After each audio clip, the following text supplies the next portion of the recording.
Assalamualaikum warahmatullahi wabarakatuh. Ketemu lagi bareng aku Andi di channel Galang Horor. Malam ini aku bakal ngebahas berita yang lagi trending banget ya di TikTok.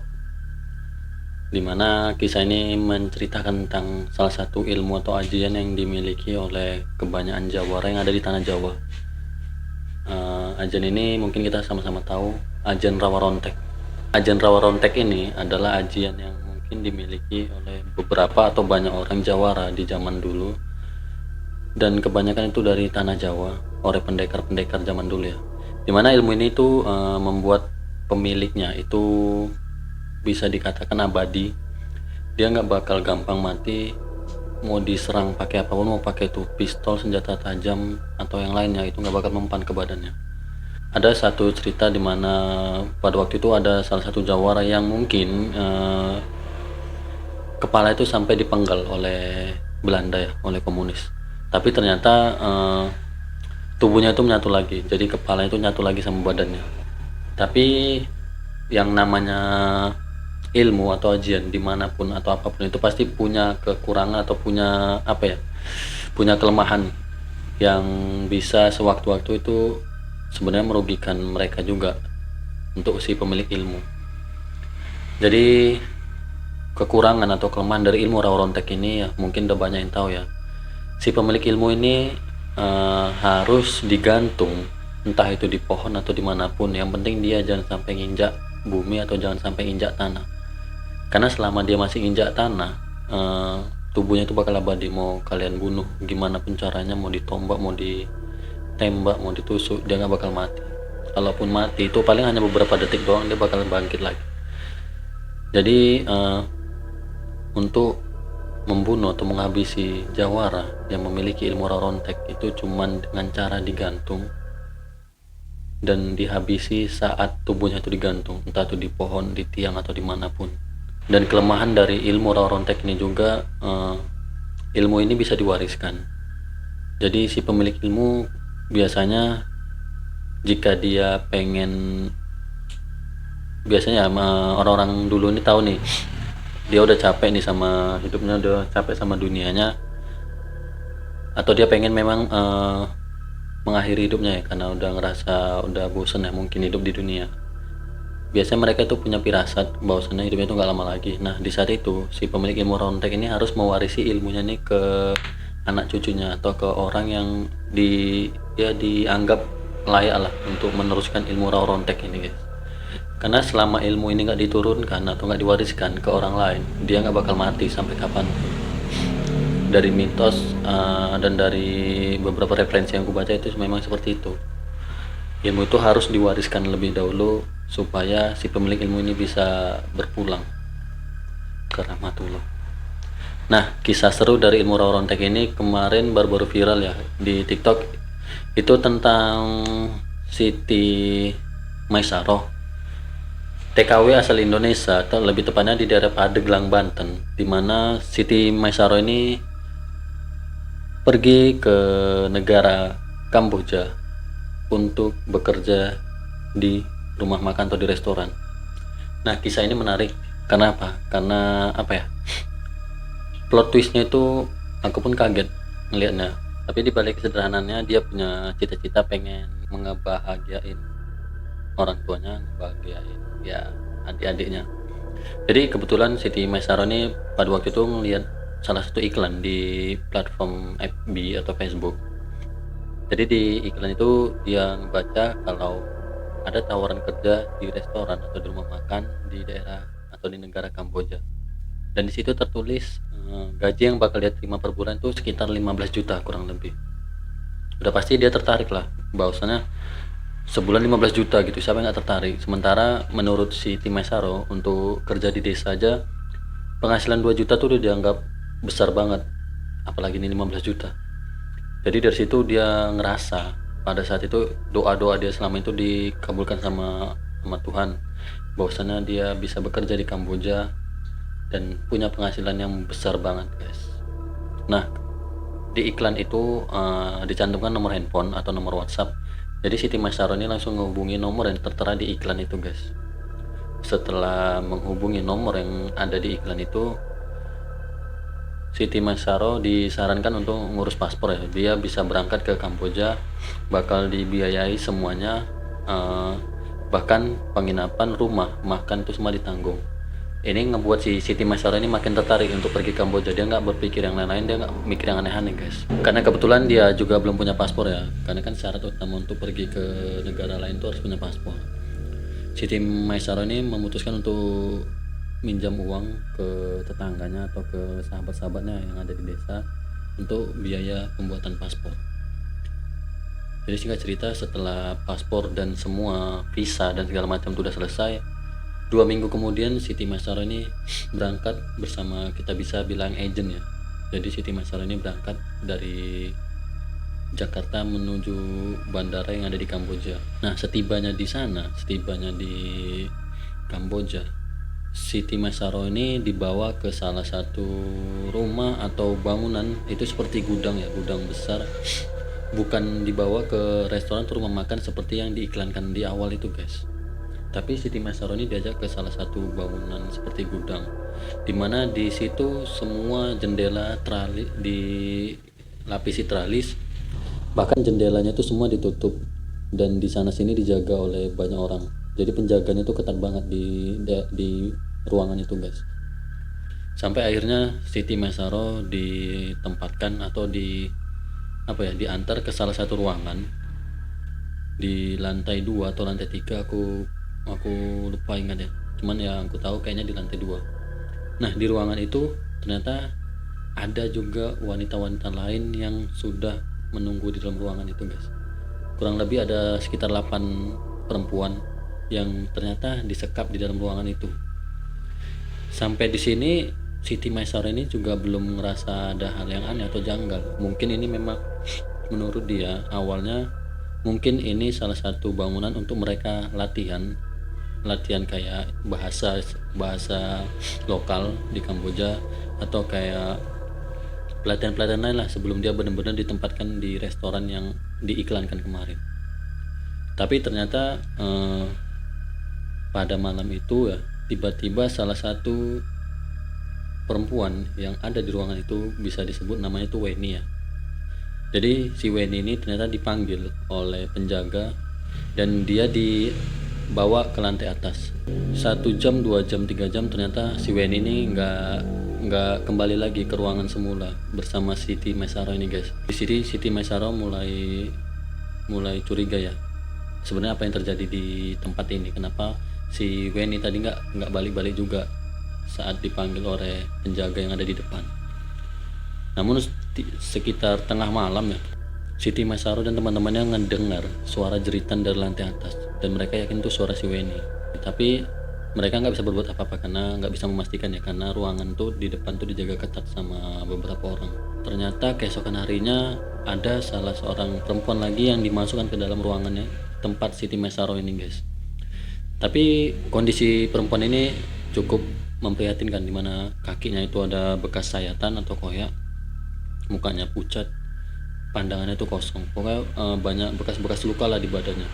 Nah, entah kenapa si perempuan yang baru datang ini atau baru dibawa ini tiba-tiba ngomong ke Siti Maisaro dan semua orang yang ada di situ bahwasanya ini bukan tempat kalian bakal dikasih kerjaan, tapi ini adalah tempat di mana semua sindikat penjualan organ tubuh manusia buat mereka yang dinyatakan meninggal atau mati itu bakal langsung dibuang ke sungai, dan buat mereka yang masih hidup itu biasanya sama mereka bakal ditawan, disekap sampai mereka benar-benar mati guys. Mendengar perkataan dari wanita itu, Siti Maisaro langsung terdetak. Dia langsung mikir bahwasanya mungkin benar yang disampaikan oleh perempuan itu barusan datang. Jadi dia ngambil tindakan, dia harus bisa kabur dari tempat ini guys. Nah, inilah awal mula dimana Siti Maisaro menggagalkan sindikat penjualan organ tubuh manusia di daerah Kamboja. Lokasi pastinya sih kalau aku nggak salah itu perbatasan antara Kamboja dan Thailand ya kalau nggak salah, atau Kamboja dan Myanmar. Keesokan harinya lagi ya, singkat cerita keesokan harinya lagi Weni belum juga kembali ya dari lantai atas. Tapi di sini Siti Maisaro dia tetap dia hanya pasrah sama Tuhan. Yang dia ingat hanya ada satu pesan dari almarhum kakeknya atau mendiang kakeknya, bahwasannya kakeknya dulu pernah ngomong gini ke Siti Masaro sebelum kakeknya itu meninggal. Satu-satunya hal yang diwariskan oleh kakeknya Siti Masaro ini kepada Siti Masaro adalah ilmu rawa rontek, yang sebenarnya nggak gampang bisa didapati, dan biasanya tuh ritualnya atau pembelajaran itu sulit banget, nggak gampang, nggak gitu nah ini aku kasih amalannya kau pelajari, nggak. Banyak banyak hal yang harus dipelajari dulu atau ditekuni sebelum seseorang itu benar-benar memiliki ajian rawa rontek. Tapi pada saat itu si Timesara memang ya keturunan dari si pemilik asli ilmu rawa rontek, mungkin mudah untuk dia pelajari. Jadi si Timesara dikasih amalan doa sama almarhum kakeknya, dimana kakeknya ini berpesan, gunakan amalan ini di saat kamu sudah nggak bisa berbuat apa-apa dan nggak tahu harus berbuat apa. Nah dari situ dia ingat dan dia coba baca 3 kali amalan atau ajian rawa rontek yang dikasih oleh mendiang kakeknya guys. Setelah itu dia hanya berpasrah sama Tuhan. Dia nggak tahu ajian rawa rontek yang dia baca itu benar-benar masuk ke tubuhnya atau enggak. Pokoknya dia udah baca dan udah ngikuti arahan dari almarhum kakeknya. Nah tiba di mana Siti Masoro ini dipanggil oleh penjaga juga ya, yang dari depan ruangan mereka. Siti Masoro tuh diajak ke ruangan atas sama bodyguard. Sesampainya di ruangan, ternyata di dalam ruangan itu ada beberapa orang, ada 2 dokter laki-laki, ada 1 perempuan yang memakai jas putih, anggap aja namanya Fiona. Nah di sini si Siti Masaro ini langsung disuruh tiduran atau berbaring di kursi atau bed yang sudah disediakan sama mereka. Dari sini Siti Masaro itu pandangan tetap biasa aja, dia nggak mau kelihatan panik atau segala macam. Dia hanya berpasrah sama Tuhan, semoga dia tuh dilindungi. Saat Siti Masaro ini sudah rebahan atau berbaring di bed yang tadi, dokter perempuan yang kita sebut tadi Fiona itu nyuntikkan jarum ke tubuhnya Fiona. Tapi kalian tahu yang terjadi apa? Ternyata jarum suntiknya tuh tiba-tiba bengkok, kayak dia itu nabrak besi guys. Nah di sini mereka masih mengira mungkin pengaruh jarumnya yang kurang tajam. Mereka ganti lagi dengan jarum yang baru. Gitu disuntikan lagi, jarum itu bengkok lagi, bahkan patah. Sampai pada akhirnya dokter Fiona ini ngambil pisau bedah. Kalian tahu pisau bedah yang kecil tapi tajam itu ya. Itu diletakkan di bagian dada Siti Masaro. Tapi kalian tahu pisau bedah itu ternyata patah seketika, kayak dia tuh benar-benar ngantem besi atau baja guys. Nah dari sini Siti Masaro langsung sadar, entah kenapa dia kayak ngerasa dapat kekuatan, entah itu dari mana. Dia langsung bilang ke dokter Fiona sama bodyguard yang ada di ruangan itu. Dia bilang, kalian jangan sentuh tubuhku, aku bukan barang yang bisa kalian jual seenaknya seperti orang lain yang pernah kalian jual sebelumnya. Nah dari sini situasi jadi panik guys. Di sini situasi panik, dokter Fiona ini langsung ngambil pistol, mungkin memang udah disediakan di ruangan itu. Dia ngambil pistol dan ditembakkan ke arah Siti Masaro. Tapi lagi-lagi pistol itu pelurunya itu mental. 2 kali 3 kali ditembak ke tubuh Siti Masaro, ternyata peluru ini mental guys. Sampai ada 1 tembakan yang ternyata sempat melukai dada sebelah kiri Siti Masaro. Namun dalam hitungan detik luka itu hilang sendiri gitu guys, sembuh sendiri. Nah dari sini buat mereka panik nih, si dokter Fiona sama bodyguard ini panik. Bahkan si Siti Masaro ini bisa ngelawan bodyguard itu ke tangan kosong guys. Bayang, ternyata ilmu rawa rontek yang dikasih sama mendiang kakeknya itu benar-benar bisa masuk dalam tubuh Siti Masaro. Nah dari sini dia meyakinkan diri untuk ngebebasin teman-temannya yang tadi yang disekap di ruangan bawah, yang ada 8 orang tadi.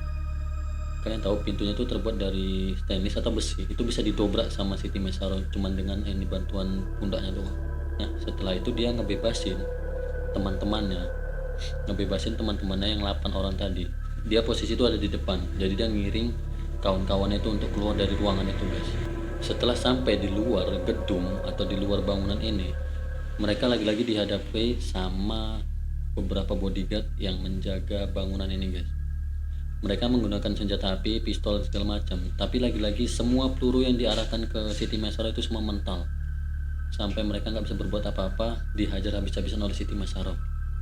Akhirnya Siti Mesaro ngajak semua temannya ini kabur melewati ladang-ladang atau perkebunan sampai mereka akhirnya tiba di jalan utama atau jalan besar ya, bisa kita bilang di pasar.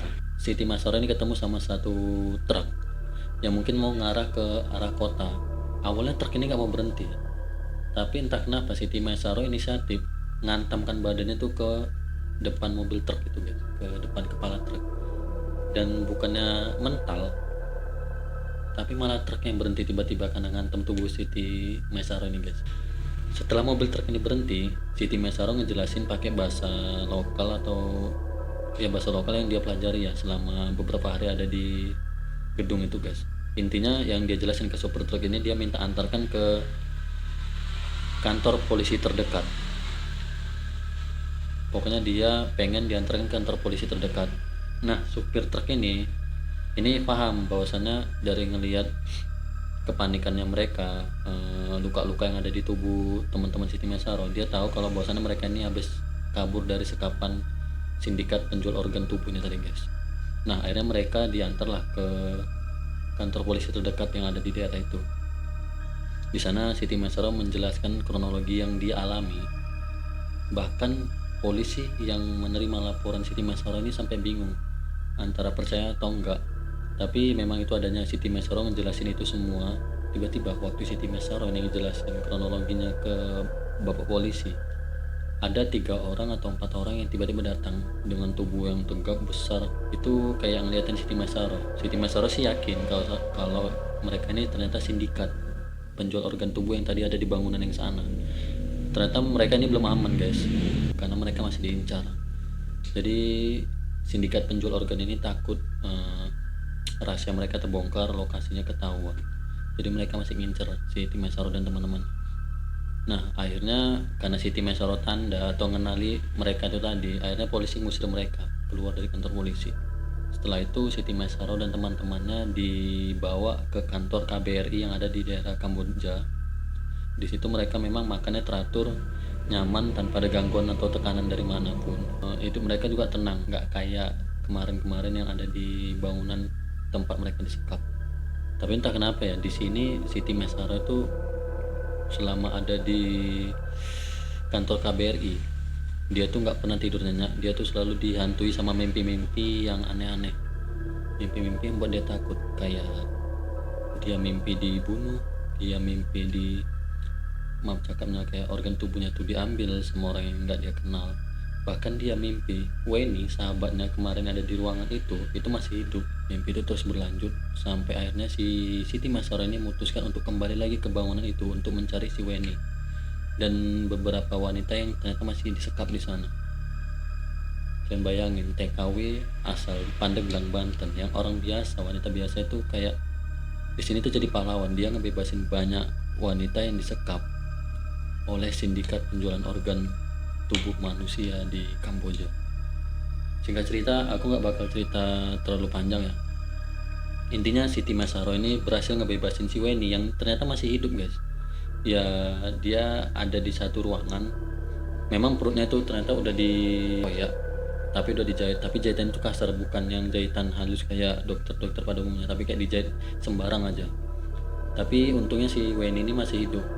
Nah, dari situ Siti Mesaro yang ternyata direkrut sama Interpol daerah Kamboja karena dia memiliki kemampuan yang di luar nalar. Sebelum mereka menyelamatkan si Weni dan perempuan lain yang disekap, si Weni sudah diajarin beberapa ya bela diri, cara menyelinap tanpa diketahui, dan banyak latihan lain yang diajari oleh Interpol pada si Siti Mesaro ini. Akhirnya semua wanita yang disekap di bangunan itu aku tadi lupa ya, bangunan itu kayak sekilas dibuat mereka seperti rumah sakit, bangun rumah sakit, tapi itu sebenarnya bukan rumah sakit. Disitulah semua tempat sindikat penjualan organ tubuh manusia ini tinggal di situ guys, dan semua aktivitas penjagalan atau yang lain tuh dilakukan di situ guys. Nah, akhirnya polisi, Interpol, dan beberapa warga lokal itu mengepung wilayah itu, bangunan itu, dan membebaskan semua sandera yang disekap sama mereka. Nah, Dokter Fiona yang tadi awalnya dialah yang dirasa sebagai kepala atau dalang dari semua kejadian kemarin tuh yang menimpa Siti Masaro. Itu juga akhirnya ditangkap. Walaupun beberapa kali sempat melawan, dia sempat melakukan tembakan lagi kepada si Siti Masaro. Namun semua tembakan itu mental, nggak bisa mengenai Siti Masaro. Sampai akhirnya si Dr. Fiona ini ditangkap sama Siti Masaro dan diserahkan ke Interpol. Dan dari situlah si Siti Masaro dan Weni itu pulang ke Indonesia. Dan sekarang beritanya mereka tinggal di desa ya, tinggal di kampungnya si Siti Masaro bersama si Weni. Walaupun masih ada trauma ya, tapi dari kisah Siti Masaro ini aku salut sih, dia bisa ngebebasin banyak nyawa dengan ajian yang ternyata itu sampai sekarang tuh masih ada dan masih ada pewarisnya gitu, ajian Rawa Rontek. Dan ternyata ajian Rawa Rontek ini bisa ngebebasin atau nyelamatin banyak nyawa, dan salah satunya dialami sama Siti Masaro ini guys. Kisah ini baru viral sekarang ya, aku nggak tahu ini beberapa bulan yang lalu padahal kejadiannya. Tapi kembali lagi, benar atau enggaknya cerita ini, valid atau enggak cerita ini hanya kisah yang mungkin bisa dijadikan pelajaran buat kalian dan buat kita semua untuk lebih hati-hati dalam memilih pekerjaan atau mengikuti saran dari teman atau kerabat-kerabat kalian.